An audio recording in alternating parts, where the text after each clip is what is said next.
Hey folks, I am Dr. Shelby Rader, and I am a trace metal geochemist at Indiana University in Bloomington, Indiana. And today we're going to do a little bit of prep work to get us prepared to grow our own geodes. And so we're going to take a bit of geology and bring it inside and let you guys make some crystals for yourself. So today, what we will need is an egg. And I'm going to be using an actual egg that has not been cooked. If you have plastic Easter eggs, they work the same. Ultimately, what we're after is some sort of curved or cup-shaped material. Eggs happen to just work really well for that. Plastic Easter eggs are going to be a little easier to deal with and a little less messy. So if you have those, great. You can just cut those in half and use the top or bottom. But for those who don't have the plastic Easter eggs, we're going to use a real egg. And again, it's not cooked. It's raw, so be careful with it. We need a cup or some container because we're ultimately going to be cleaning out the insides of that egg. We need a thumbtack to help us get that process started. We need scissors to help us cut the egg in half. You'll see that in just a minute. And then we need some white school glue, just run-of-the-mill glue, some alum powder. So you can get this at any grocery store. A small container like this is perfect. We're going to use about a 1/4 cup of it in total, not today, but throughout the process. If you want to get more, if you think you want to grow an entire field of geodes, feel free. You can actually get this in bulk online, so you can grab that if you want. And then a few paper towels to help us kind of clean up and to help with a couple of the steps.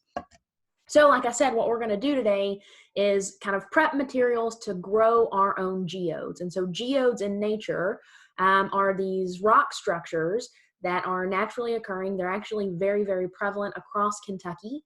And so inside they have crystals that grow from the outside in. And so sometimes they can form these really beautiful crystalline shapes. So on the outside, they just look like a run-of-the-mill rock, but when you crack them open, they have these beautiful, beautiful crystals inside. You may also have seen things like agate, which are similar, but there's no crystalline structure, so it's just kind of smooth bands of color. So we're going to make our own geodes, start that process today, and then finish it during the activity itself. When we do the rest of the activity, the only other additional supplies you'll need will be another cup, some warm or hot water, about a cup of it, some food coloring. We're going to use up the rest of the alum powder at that point, and a spoon. So we should be good to go. So the first step is to prep our surface that we're going to grow our crystals on. So in nature, this could be something that's pre-existing, like a crack in a rock, or some sort of rock that's left behind a void within it.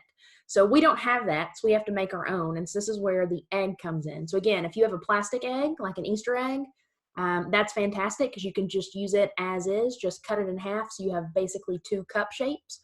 For those who do not have a plastic Easter egg, we are going to turn this raw egg into an empty shell. So to do that, we're going to physically blow out the contents, so it should be interesting. So the first thing we're going to do is take the thumbtack, and we're going to make 2 holes, one on the top of the egg and then one on the bottom of the egg. So that way we have an area to blow air in and an area for the contents to come out. So this part, you just push the thumbtack in at the top. You want to make sure that you pierce it all the way through, and you can kind of wiggle it around to open that hole up some. So now we have our hole at the top, and now we need to poke a hole in the bottom. If you don't feel comfortable doing this, you can always ask for help. So we just kind of slide this in here. So actually eggs are fairly strong from the top and bottom. You could actually get a carton of these, set them up on end like this and stand on them and they won't crack. So we should be pretty safe here. So now that I've kind of made a couple of holes, now we're going to try to blow out the contents. So again, we're going to blow from one end and have the contents come out the other end. So you need some sort of vessel to collect the contents in. So I'm going to use a cup here. We're going to see how this goes. So again, if you're not comfortable with this, you can always ask for help.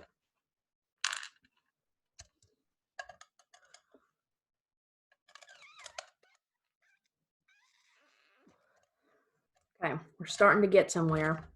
I think my hole is just too small. So we'll open it up a little more. Also, as long as you don't inhale, you should be fine. You're not going to get any raw egg in your mouth. So we're going to open these up a little bit more. You can wipe the ends off. And go for it again.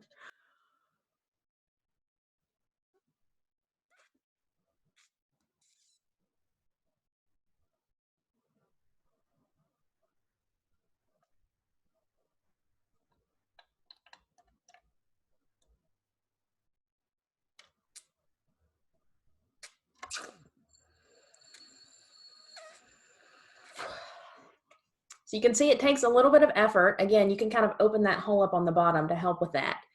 So now we have a hollow eggshell. That by itself is pretty cool.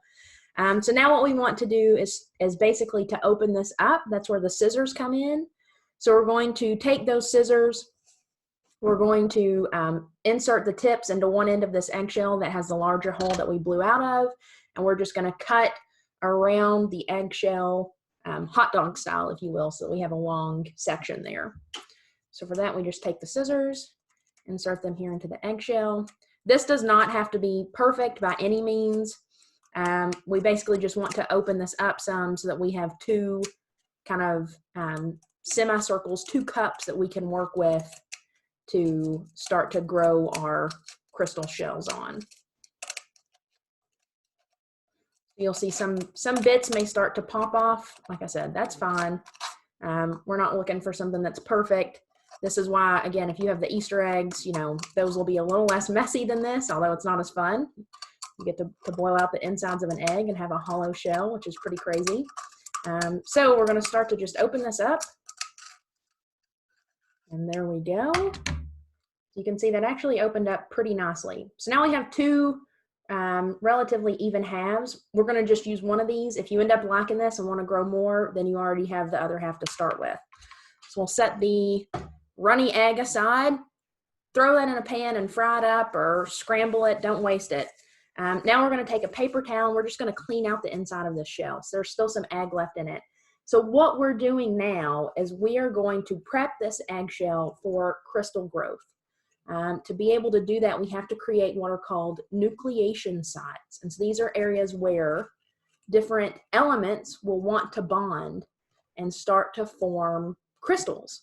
So in nature, nucleation sites are everywhere. Like I said, it can be a pre-existing rock, it can be a pre-existing mineral, it can be organic material like trees. You can actually petrify things like trees.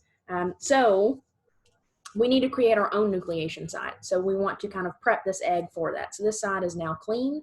So the next step, and one of the last steps for the prep, is to coat the inside of this egg with the white school glue. You can use a paintbrush if you happen to have one handy. If not, you can just use a paper towel. That's what I'm going to do. You just want a thin layer all the way around it. So we're just going to put some glue inside. Grab another paper towel. Just use our finger to wipe it around, just to get a nice little layer of glue in there. So the glue is going to act as our binder for our nucleation material. We're already talking like geochemists here. Okay, so I've got a nice layer of glue. Doesn't have to be perfect. And the last step for the prep is to take our alum powder. So alum powder is typically used in pickling of foods. So it has elements in it like aluminum, like potassium. And so what we're doing, again, is creating nucleation sites within the eggshell where we are going to say, hey, you know, we already have some of these elements pre-existing in solid form on this egg. So whenever we start to grow crystals, they're going to want to start to grow on the eggshell as opposed to in the cup or the bowl that we have the eggshell in. So we're just going to sprinkle some alum powder in. And what we want to do is just coat the entire inside. So again, that's why the glue comes in handy. So you can just put a bunch in, shake it around, and then tap out any extra. So the glue will help give us a nice layer of this alum powder. And again, this will act as a nucleation site when we start to grow our crystals. Okay, so we'll just tap out any excess. And now we will set this aside to dry at least 4 to 6 hours, but I would recommend overnight. So we're going to set our crystal nucleation material to the side, let it dry overnight. And then on Wednesday, we will start the process of actually growing these crystals. So make sure to join back.